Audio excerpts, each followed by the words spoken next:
10 for 37 from 3, low numbers, low percentages. I just thought it was a gritty back-to-back win. We kind of expected it coming in.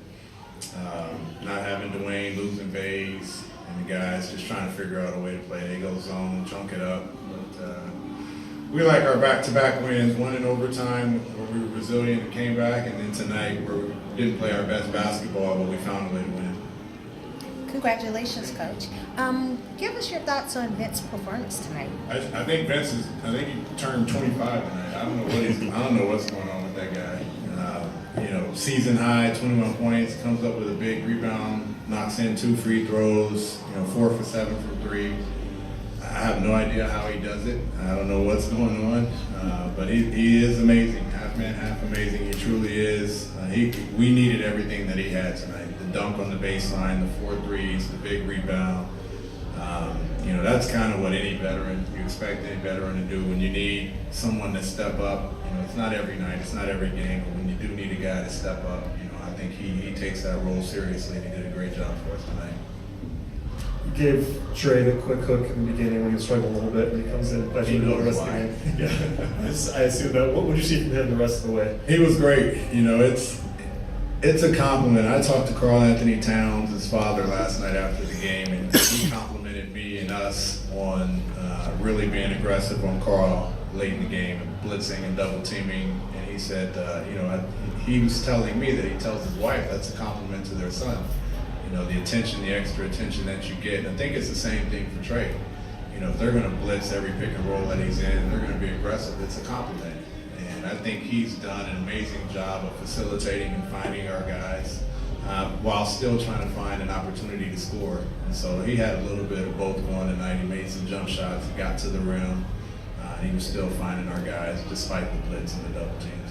So, Coach, I know you had a slow start, but certainly there was a key block in the last minute of the game. I think it was from first quarter from Bembry, and then you guys proceed to rattle off 9 points other than the one free throw shot by Channing Frye. So talk a little bit about how your defense, especially in the first quarter, kind of jump-started the offense. No, I felt our guys were flat. We got in late last night. They got in late last night. We knew we were going to come out a little sluggish, and we did. And part of our message all year is just figure out ways to finish the possession with a defensive rebound, finish the quarter, and finishing the game. Last night was an opportunity for us to finish the game. So tonight it was simple. We were down, I think it was 24-16 or something like that, and just trying to figure out a way to finish. I wanted to be a lead. I wanted to have a lead at the end of the first quarter, even though we were down 8. And so that was more about, let's just figure out a way to finish the quarter. Let's finish the possession first and then finish the quarter on a good note. And they did a great job. John gets an amazing dunk. Dre ends up with the steal and hits an amazing 3. So there's a little momentum. We needed all of that tonight. Coach, this was an emotional night for Colin Sexton. This is his homecoming game. And him and Trey, they go all the way back to high school with battles and stuff. How do you feel like you guys kind of contained Colin? I mean, other than knowing he's from here, you don't put too much stock into that. I think they have to worry about the emotional side of the game, him being here for his first time. But they're gonna. That's who they are. They're gonna be tied to each other as long as they're in the league. And he's an aggressive point guard. He's an aggressive guy getting into the paint. He's starting to develop ways to get his shot off and not settle. And so, I thought he did a good job of attacking early. They found some matchup things that they were trying to go too late, but he's a growing point guard. His numbers have been great the last month and a half, and we've recognized that, and they're putting him in a role where they're just letting him grow on the fly. So not too worried about the emotional side. We're just trying to contain him while he's on the court. Coach, you talked before about the team finishing games and finishing quarters, like you just said. How would you look at how the team responded when you start off with a 10-point lead in the fourth quarter and the Cavs were able to cut it to 1? Yeah, I mean, we shot 10 for 37 from 3, and they did what they needed to do, which was go to zone.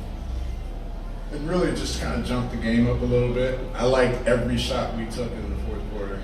Kevin misses a couple open threes. He gets to the rim on one and he misses. We just didn't shoot it well tonight. But part of it was that. Part of it was their attempt to just change the game a little bit with the defense. I didn't think it affected us. I just thought we missed some shots. So it's tough. Any big lead, we saw that last night, is hard to keep. And in the fourth quarter, when they turned it up a little bit, we got to make some punishing shots, and we just didn't get them early enough, but we were able to finish the game well. Coach, it seems like lately you've used Justin Anderson as your fourth wing. What's your motivation behind what you see in there with him? Toughness, the effort, the activity. His whole MO is we're going to need all of his toughness, his athleticism. He gets a second foul called because he just went to the offensive glass. And, when you're in that role, it's not about plays being called for you or shots going down. It's just we need the activity and the energy. We're missing a starter in Torian. We're missing a three-point shooter in Torian. And so we're replacing a lot of that with Kevin being in the starting lineup and Bays playing the way he's been playing and Trey starting to come around with the shooting as well. What we really need is the activity, the toughness, the defense, and that's where Justin's been giving us the last couple of games. Do you have any update on Ken? I didn't see him. We were trying to find him. I don't know if he was in the shower or not, but he wasn't in the training room when I went back there. I think they said he rolled his ankle, but I didn't see him, and I don't know how severe it is. Similar to Justin, you've been playing Alex for the last couple of games. What did you see from him? What did you get? Same. We're down a big. Miles is just coming back, so I wanted to just give him a couple minutes and get him acclimated, but not overdo it. Alex, the same thing. They were really small tonight, so we were trying to keep our smaller bigs on the floor, which is John Vance and Alex Poitras. And Alex's activity has been great. It was obviously great yesterday in the first quarter, and he had some moments tonight as well. But because they were small, because they were switching a lot, and we needed guys that were, quickness, speed, getting behind the defense. I thought Alex and John were the bigger factors in tonight's game. Coach, Alex Lynn returned tonight. Did you like what you saw from him? Did you want to play him that 24 minutes? Yeah, it's really just trying to get them back first. I would love to play him more, but I also don't want to overdo it, especially with the disc issue for his back. But I liked what he did. He was effective early. I think he was 5 for 9 in the first half in the field, but he was effective early. He's a presence at the rim all the time. He was great in a couple of pick and roll coverages, blitzing Sexton and Jordan Clarkson. So I love the fact that he's healthy, and I love the fact that he had some energy and activity today. How would you look at how your team responded after the video review, about 35 seconds left, and they basically locked down and stole the inbounds? Yeah. How big was that?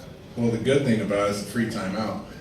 When they go to the monitor, it's an opportunity for us to get organized and get set defensively, and that's really what it was. It's just to get on the same page. And the carryover from last night of getting a couple defensive possessions and defensive stops is exactly what happened today. They saw the video of what we did last night. They understand what we're doing, and they were able to execute it again tonight. So the video, checking the monitor was great for us because it was a free timeout to get organized.